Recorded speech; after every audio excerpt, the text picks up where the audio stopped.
নমস্কার বন্ধুরা, বঙ্গমায়ের রান্নাঘরে আপনাদের সকলকে স্বাগত জানাই। আজকের আমি একটি নতুন ইউনিক রেসিপি নিয়ে এসেছি। জবা ফুলের পোলাও বানাবো। দেখতেই পাচ্ছেন, প্রথমে আমি জবা ফুল নিয়ে নিয়েছি, আমাদের বাড়িরই জবা ফুল। এর সাথে লাগছে গোলমরিচের গুঁড়ো, কাজু কিশমিশ, গোটা গরম মশলা, তেজপাতা, এখানে আছে আদা কুচি, পরিমাণ মতো লবণ, চিনি, আর আছে গোলাপ জল। আর এখানে আমি ওই বাসমতি চাল, গোবিন্দভোগের চাল আমি 250 গ্রাম 30 মিনিট আগে ভিজিয়ে রেখে। দেখতেই পাচ্ছেন, আমি একটি পাত্র গরম করে কিছুটা জল ফুটিয়ে নিয়েছি। এবার এর মধ্যে আমি এই জবা ফুলের পাপড়িগুলো একটা একটা করে ছাড়িয়ে নিয়েছি, এর মধ্যে দিয়ে দেব। দিয়ে তারপরে ভালো করে ছাঁকনি দিয়ে ছেঁকে নেব।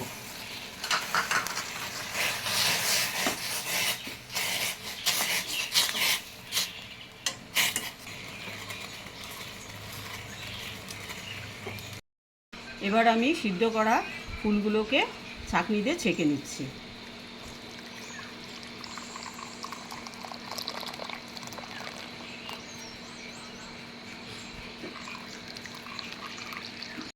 আমি একটি প্যান গরম করে নিয়েছি। এবার এর মধ্যে আমি 2 চামচ ঘি দিয়ে দেব।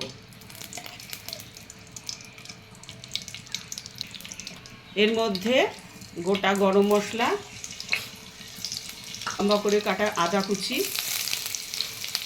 একটা তেজপাতা, কাজু কিশমিশ, এবার এইগুলোকে হালকা করে ফ্রাই করে নেব। এবার এর মধ্যে এই যে ভেজানো গোবিন্দভোগ চাল আমি ভালো করে দিয়ে মিশিয়ে নেব।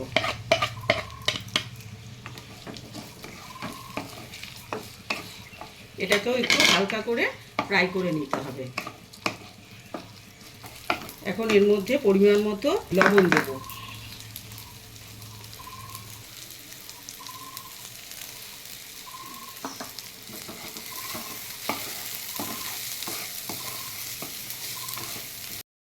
এর মধ্যে এই জবা ফুল সেদ্ধ করা জলটা আমি দিয়ে দেব। দিয়ে 3 মিনিট লো ফ্লেমে ঢাকা দিয়ে রেখে দেব। ফিরে এসেছি 3 মিনিট পর। দেখতেই পাচ্ছেন প্রায় হয়ে গেছে।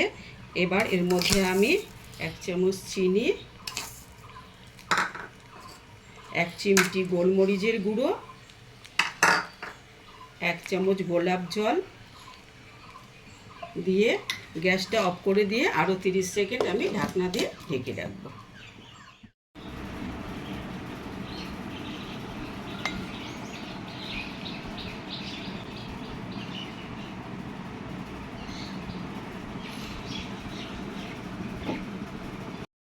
রেডি জবা ফুলের পোলাও। আপনারা ভাবছেন জবা ফুল কি খাওয়া যায়? অবশ্যই খাওয়া যায়। একবার ট্রাই করে দেখুন, ভীষণ ভালো লাগবে। ভিডিওটা যদি ভালো লেগে থাকে তাহলে অবশ্যই একটা লাইক, শেয়ার, কমেন্টস করবেন। যারা আমার চ্যানেলটি সাবস্ক্রাইব করেননি প্লিজ তারা সাবস্ক্রাইব করুন। এরকম নতুন নতুন ভিডিও দেখার জন্য, ভিডিওটা সম্পূর্ণ দেখার জন্য অনেক অনেক ধন্যবাদ।